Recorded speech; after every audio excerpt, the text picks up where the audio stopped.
Hi, and welcome to Axelbank Reports History and Today. Conversations with America's top nonfiction authors and why their books matter right now. I'm Evan Axelbank, and today we're going to speak with Frank Barry, the author of Back Roads and Better Angels, A Journey into the Heart of American Democracy. This is his second book. He's a Bloomberg columnist and also worked for Bloomberg, the person, as chief speechwriter in the Bloomberg administration and also in his presidential campaign.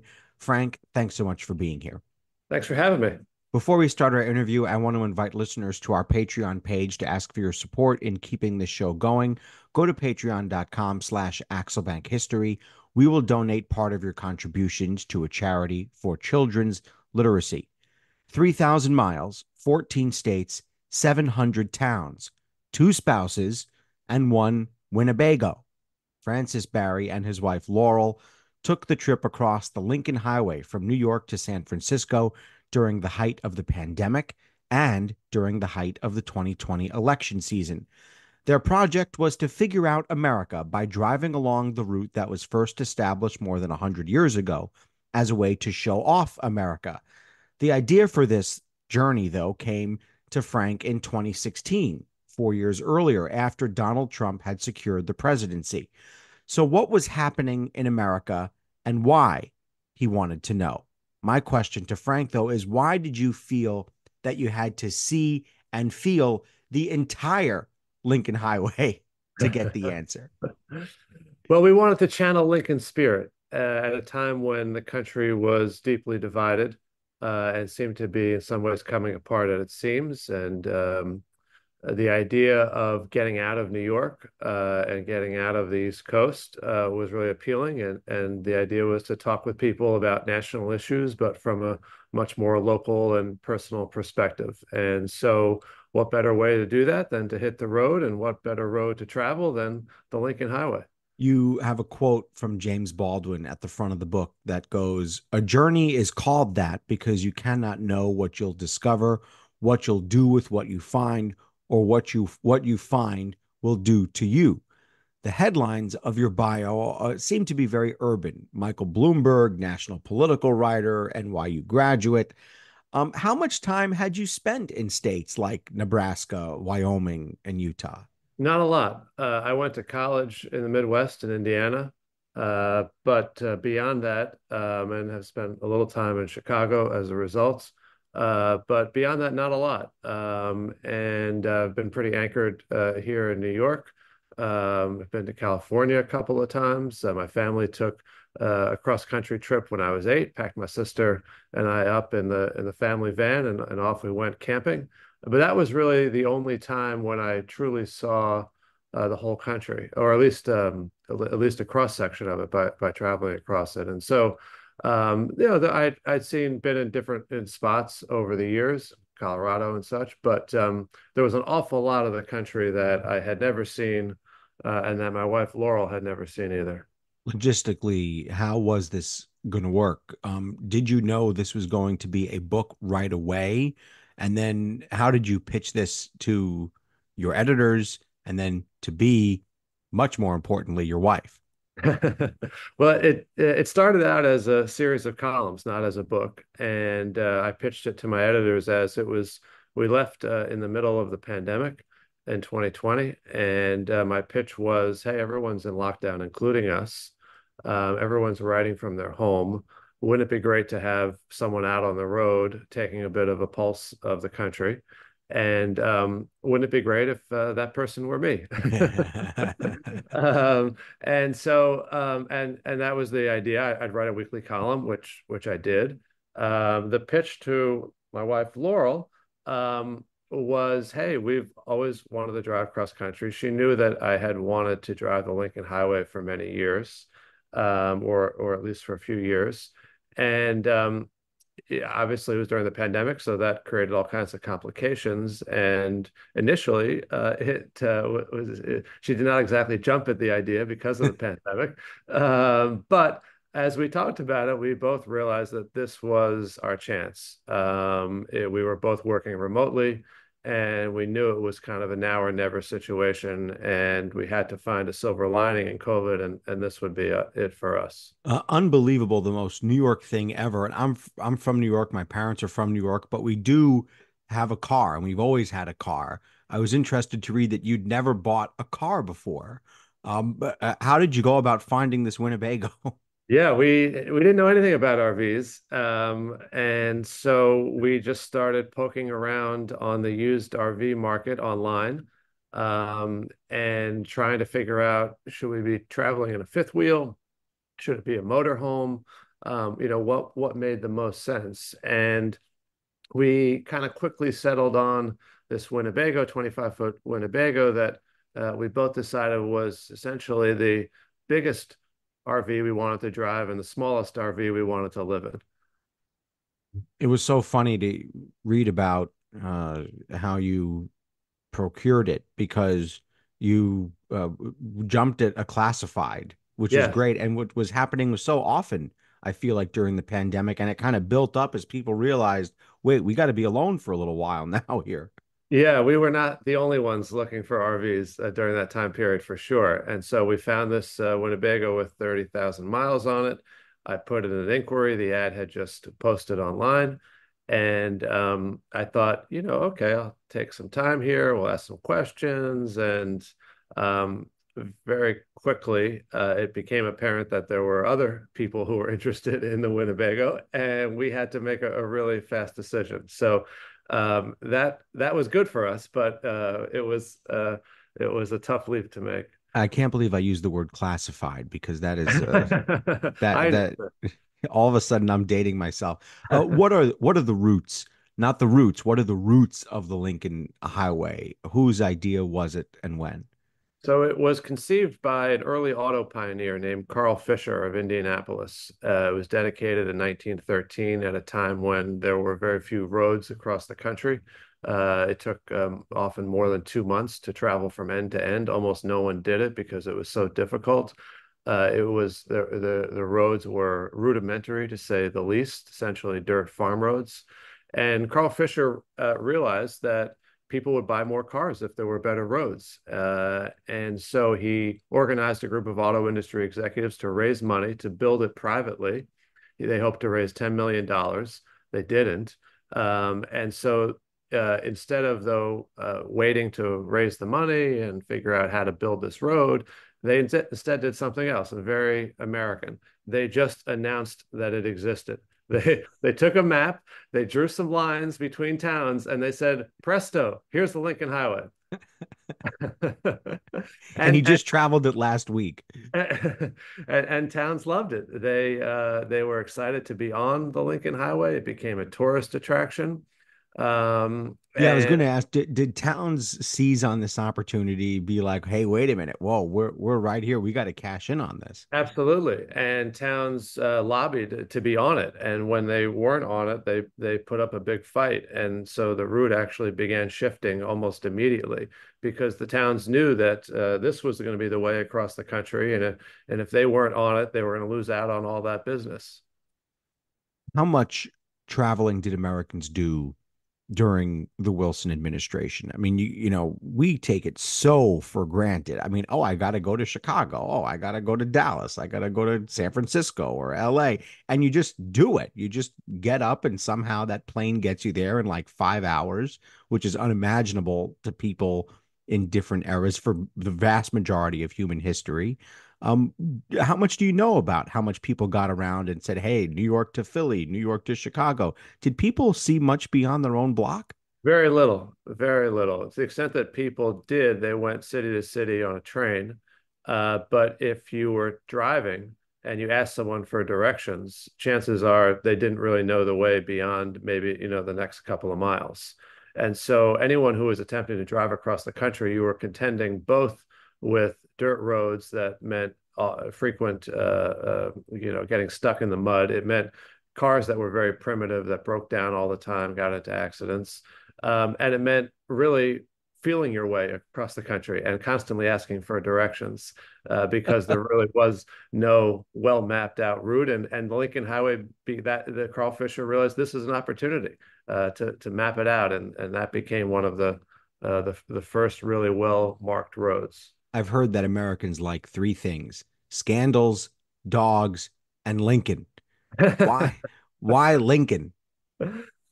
That's a great question, and you're right that Lincoln really transcends party. And it's easy to forget now that a lot of the country didn't like Lincoln for much of the century that followed. Lincoln was not a hero in the South, just the opposite. In fact, there would be, there are plenty of schools that did not teach much of Lincoln, that did not teach he was a hero, and you can still see that in the landscape in the South. There are virtually no statues of Lincoln across the South, and they are dotted all across the landscape in the North. And so that I agree with you. Americans love Lincoln, but it took a long time to get there or to get here.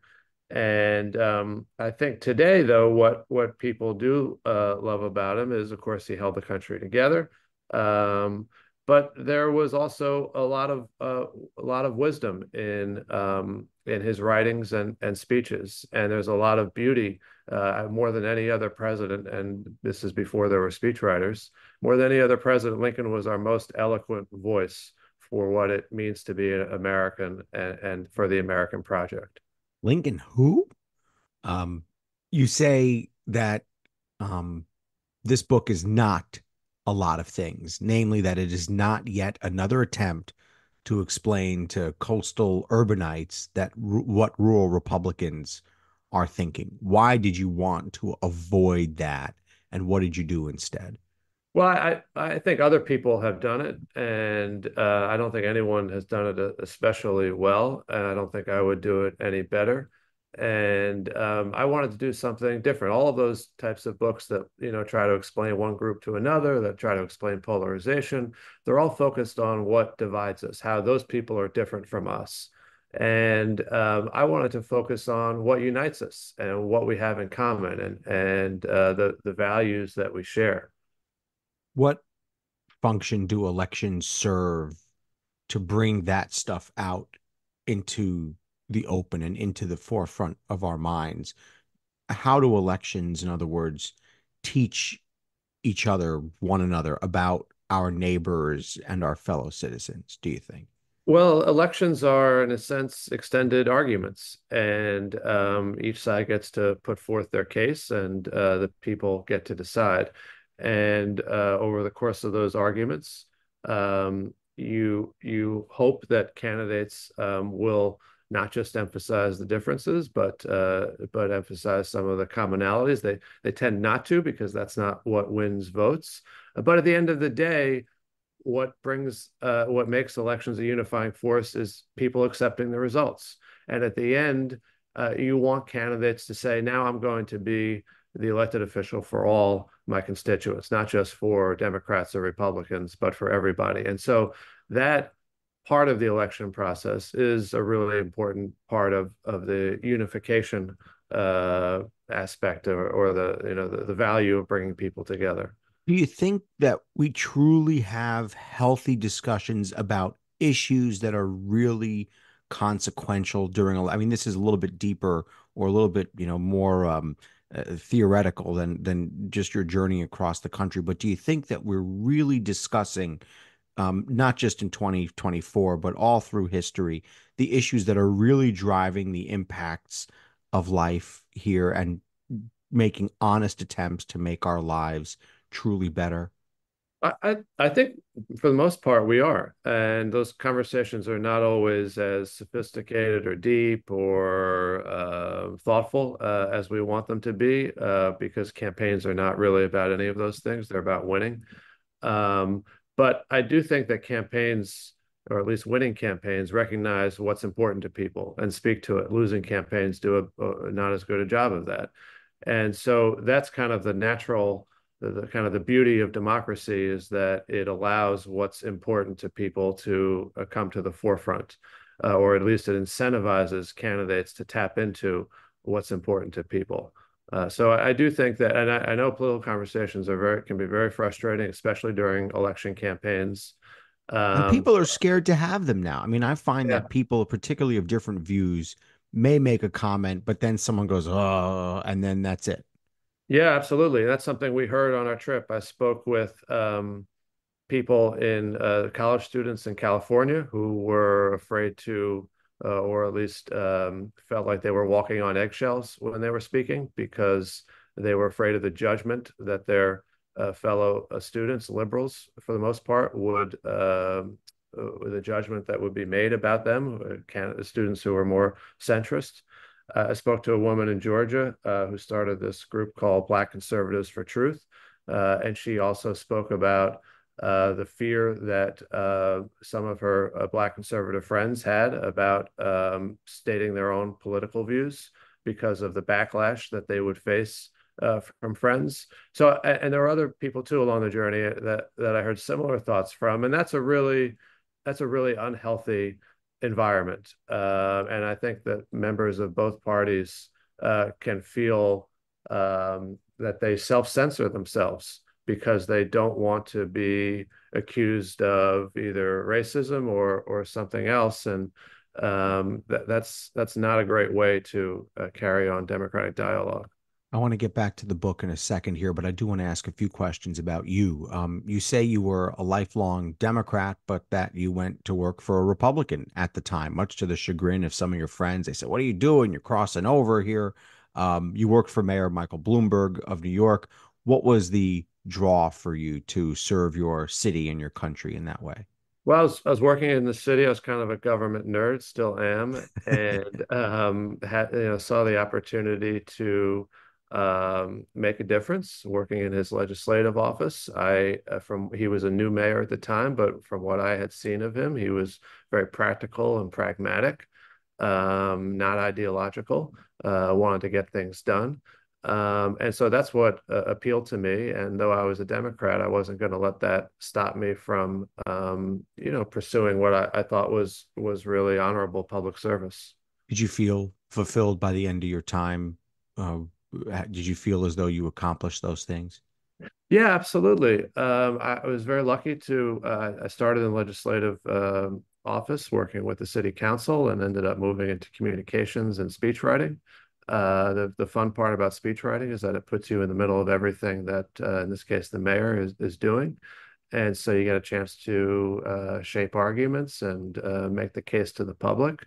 And so, yeah, it was really filling. The thing I love about city government is that unlike Congress, you actually get a chance to see the results of your work basically every day because mayors are judged kind of every day in terms of whether they're delivering services and whether there's crime and whether the potholes are getting fixed. Like the mayors get a report card every day.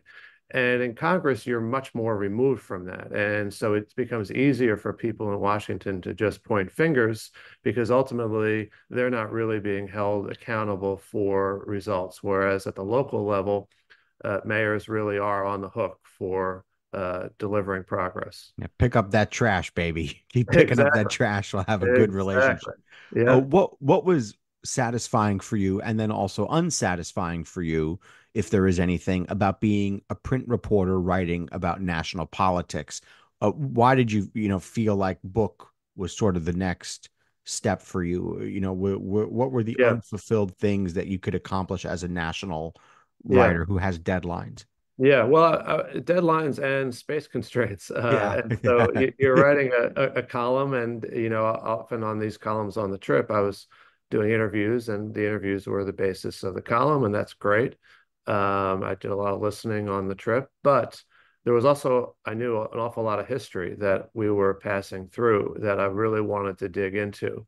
And I thought that there was a much bigger story to be told, weaving the history together. I really wasn't bringing in much of any Lincoln into the news columns, and of course the Lincoln history is so rich, and so that became the inspiration for the book, the chance to really dig in much more to the history than I was in the news reporting.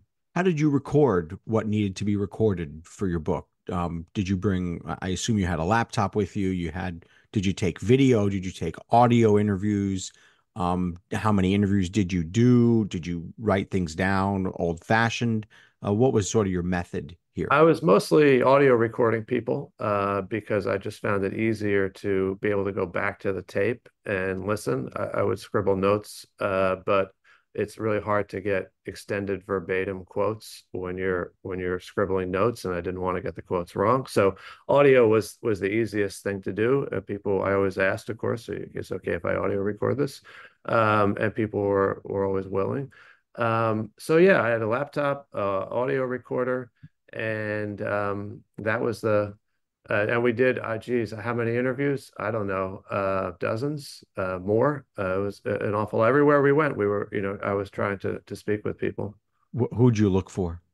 Look for Who- a cross section of the country, people who reflected the country's diversity in terms of the jobs that they were working, the backgrounds that they were coming from, races and religions. That's part of traveling cross country is getting a sense of the diversity of the landscape and also of the people. And so I was trying to tap into that. Did you consult any historical either artifacts or archives, newspaper archives after the fact? I mean, did you go back and fill in your knowledge Yeah, in these local towns? yeah, absolutely. Did do a lot of reading. Tried to do what reading I could in leading up to the towns, but a lot of it was on the back end too. Newspapers were an invaluable resource for that. I ended up subscribing to a lot of local newspapers Uh, to get some of the backstories, and using our own New York Public Library resources here are very valuable. So yeah, that was all part of the research. I am not an RV guy. I'm not a camper. I'm not an outdoorsman. I just don't have a need. How was RV life for you?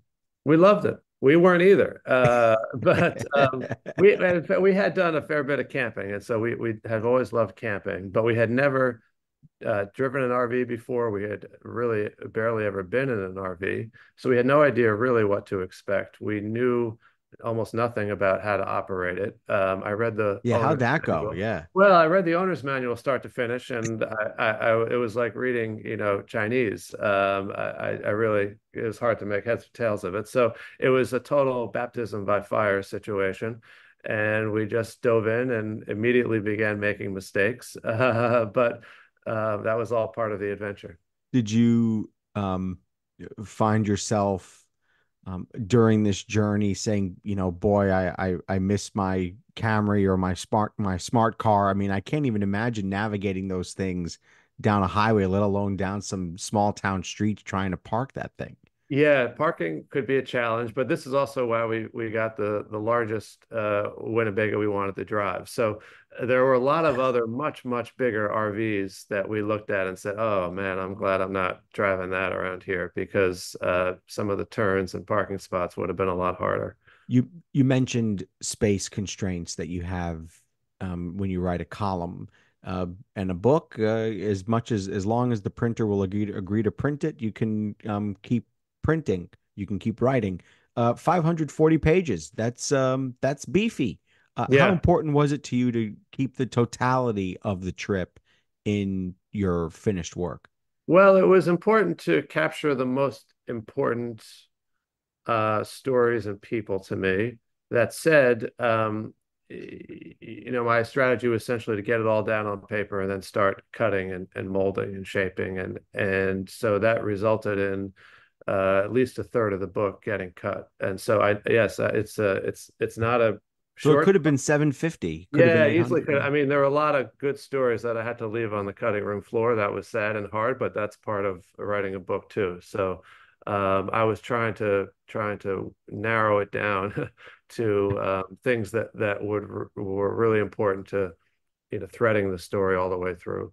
The first part of the Lincoln Highway. Back to the sort of plot here. I want to get back to the book. The first part of the Lincoln Highway, I think it's so cool that it's actually Times Square. You have to start there to truly officially drive the Lincoln Highway. Good Yep. luck with that in an RV, by the way. Yeah. Yeah. Why did you leave on 9/11?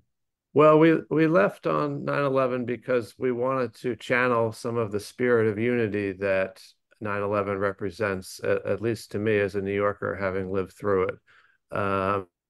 That united the country in a way that I had never seen before and have never seen since.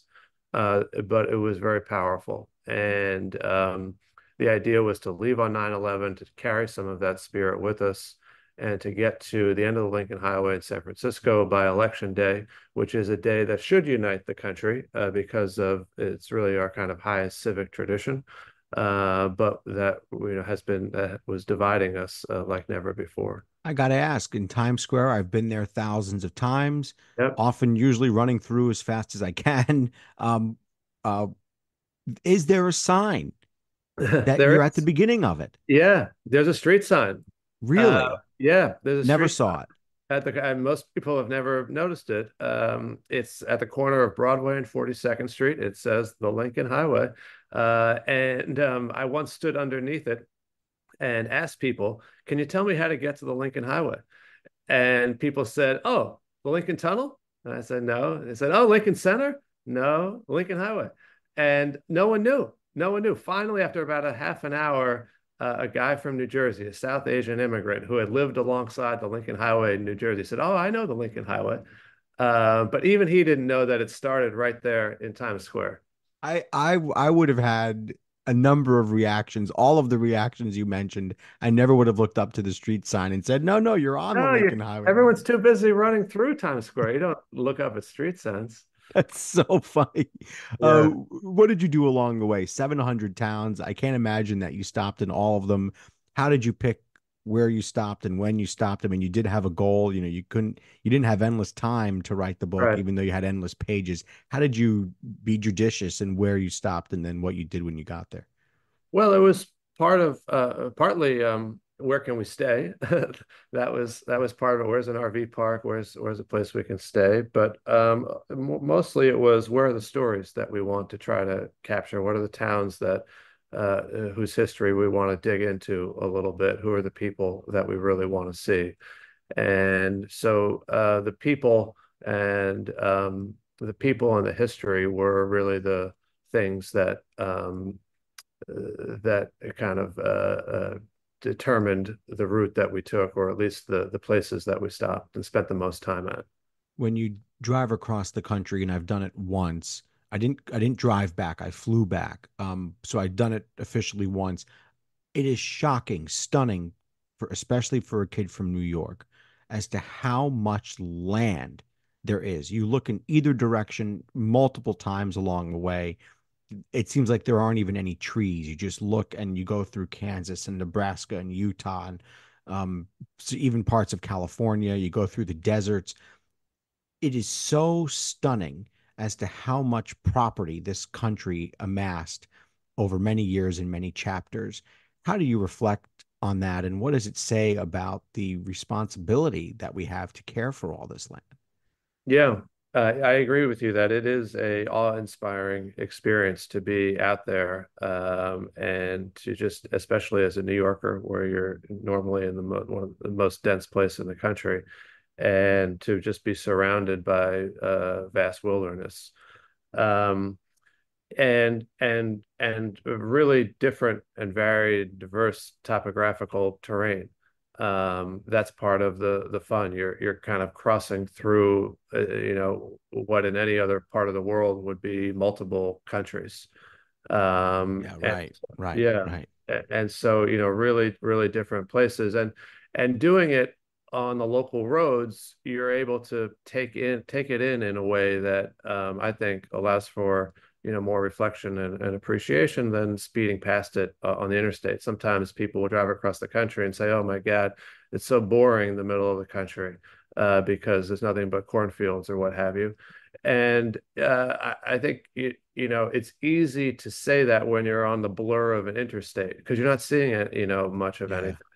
But when you're traveling, on the back roads and going through small towns, it's a totally different experience. And Is that slowing down really, really helped us take it all in. is it only how much highway is there, if any, at all?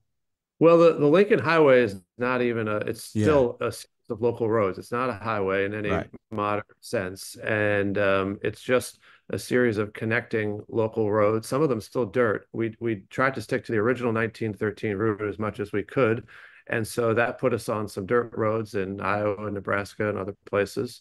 Um, but where it's paved, which it isn't much of it, it's still taking you through every little town along the way, and part of the reason for that is the Lincoln Highway, especially west of the Mississippi, follows the railroad. Because why did they build the railroad on the route they did? Because it was the shortest path between 2 points. And what was the Lincoln Highway trying to do? Get drivers as quickly as possible to their destination. And so much of the Lincoln Highway tracks the Transcontinental Railroad, and that's why even today, so much of Interstate 80 tracks the Lincoln Highway because it tracks the railroad. And so it's kind of interesting to see these multiple generations of transportation infrastructure side by side. In fact, at one point in Nebraska, we stopped at a place called California Hill, where you could see it was the first hill that people taking the Oregon Trail would really come to as they were in western Nebraska heading west. And you could still see the ruts in the ground from the wagons from the 1850s. And that was really a jaw-dropping moment for us to imagine all of these hundreds of thousands of travelers coming across up this hill in wagons. Here are the ruts right in front of our very eyes. It was really wild to imagine that experience. Yeah, that's crazy. And now in future generations, people will see your Winnebago tire line. I'm a daily news reporter, so I I've done thousands of stories, 18 years in the news business. There's a point in every story where you say to yourself, this is really working. This is great. What a good idea I had. Or you go, I probably should have done this a little bit differently. At what point on your journey did you say to yourself, I think I did the right thing here. I think this was a good idea. I think we hit it almost immediately. I really, Standing under the sign at Times Square. maybe not quite that immediately because we hadn't really been in the RV. You're right. And now, so I'll tell you the first moment where I thought that maybe it wasn't a good idea was when we crossed over into New Jersey, and there are periods there where you are on an actual highway. Or at least we got stuck on one and got lost because the Lincoln Highway isn't so well marked as you might imagine coming out of New York City. And so we are lost on the highways surrounding Newark, New Jersey, in an RV and trying to find our way back on track. And there was definitely a moment of tension there where it's like, is this going to be the whole trip? uh, but beyond that, it once we got out of the kind of condensed urban areas, the driving, especially past Philadelphia, the driving really became relaxing and enjoyable. You made it to San Francisco basically on election night. How did those two things coming together? You made the journey and the country made it to this election. How did that, point of contact or that, I'm not sure the right word, but um, that relationship between the two things coming together at one time, how did that strike you? Well, it was really striking because we drove into San Francisco the day before the election, and we saw almost no people. The city was emptied out, and because of the pandemic, and the people that we did see were largely construction guys, teams that wearing yellow vests and boarding up shops as a preventative measure because the city feared that there could be violence. And so you've got all of these shops boarded up with plywood and people working on the street, with saws, cutting plywood for more of it.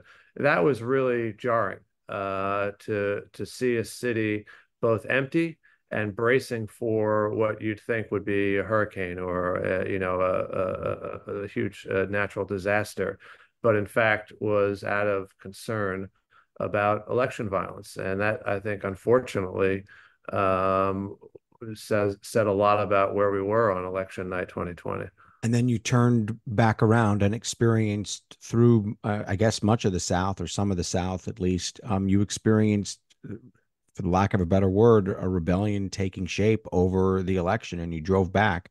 A, how did you get back? What route did you take? And then B, what was it like experiencing that rebellion driving back through our glorious land of America? Yeah, well, that's right. I thought that trip would essentially end in San Francisco, and the idea was to end the columns there. But in a sense, the election didn't end because Trump did not concede and the Stop the Steal movement began. And so my editor said, well, keep traveling, keep writing. This story isn't finished. And so that became some of the backdrop for the last part of the book. As we traveled we went south to California and beginning west from there. And we went to one of the places that has been such a flashpoint in American politics over the last decade, and that's the southern border. And I did a ride along of the border with the deputy sheriff's office in Cochise County, Arizona, outside of south of Tucson. And the wall was being built. Watched the cranes, building the wall, and spoke with the deputy sheriff about all of the issues that they've had there with illegal crossings, and how what they were doing to stop it. And the sheriff said something to me that I thought was really interesting, which is he said, "I know a wall is not the end all and be all. We need a balanced security plan. We need staffing. We need cameras. We need technology, but a wall can play a role." And he said, we need balanced, progressive immigration reform. We need to make it easier for people to come here legally. And I think that if you asked Americans whether they agree with that, to all of those things, more, better, more security, with more opportunities for people to come here legally, I think 90% of people would say, yeah, I agree with that.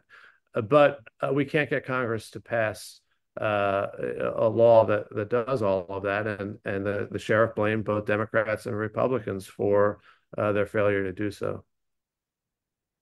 Is it really true that more unites us than divides us? Politicians say that when they're trying to be above the fray, and you hear it in States of the Union, you hear it in inaugural addresses in some form.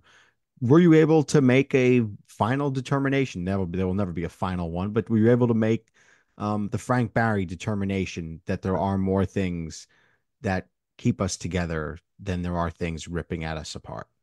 Yeah, I definitely believe that there are, but also part of one of the essential elements of what unites us is the struggle, and the struggle is to, in the words of the Constitution, to create a more perfect union.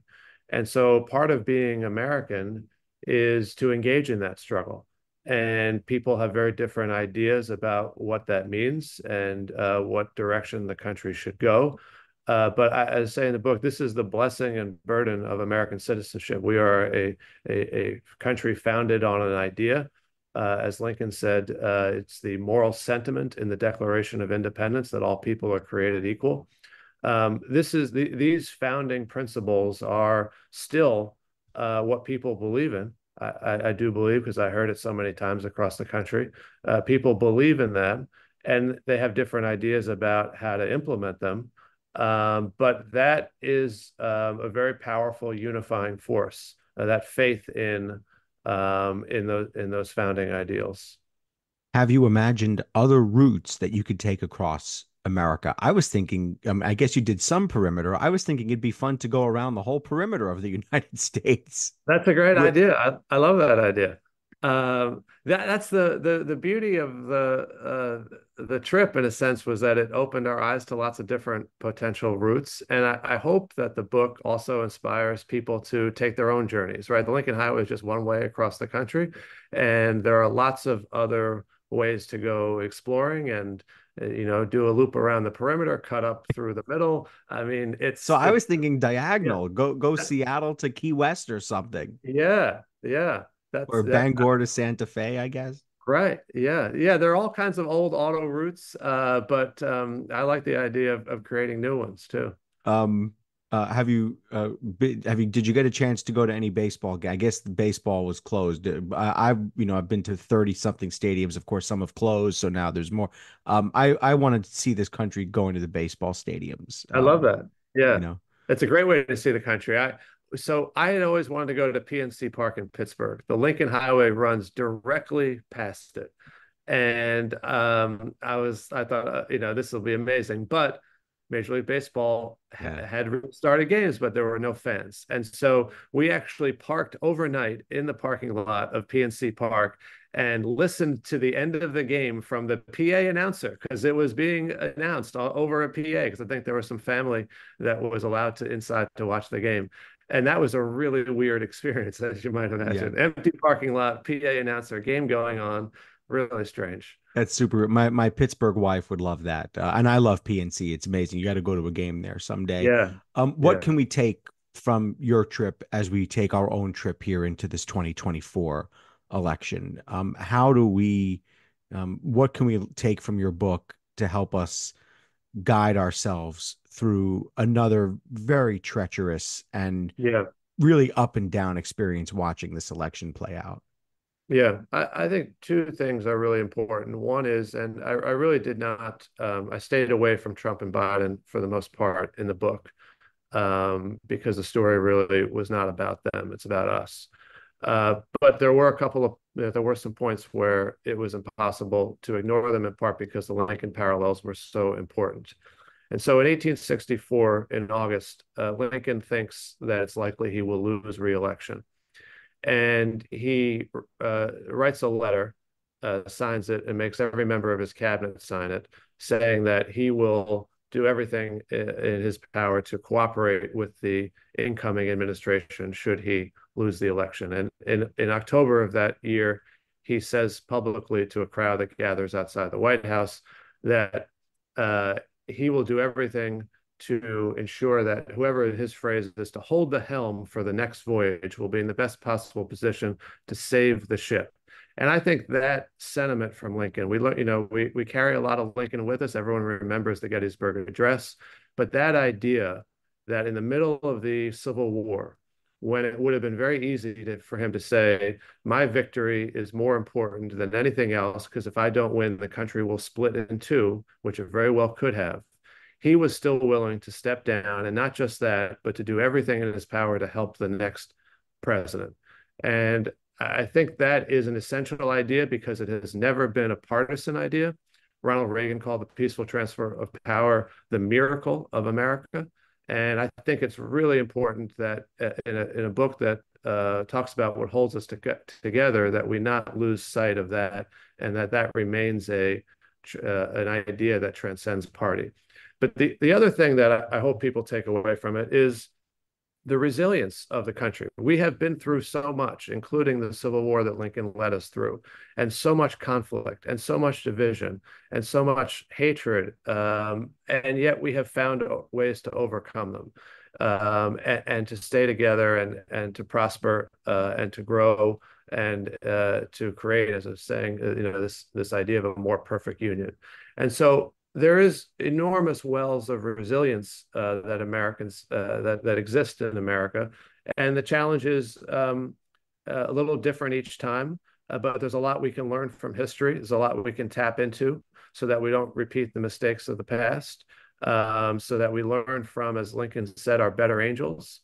I think there's a lot to be gained from looking back through history and finding the times where we have tapped into those better angels and they've helped lead us forward. Will you and your wife ever drive 6,000 miles together?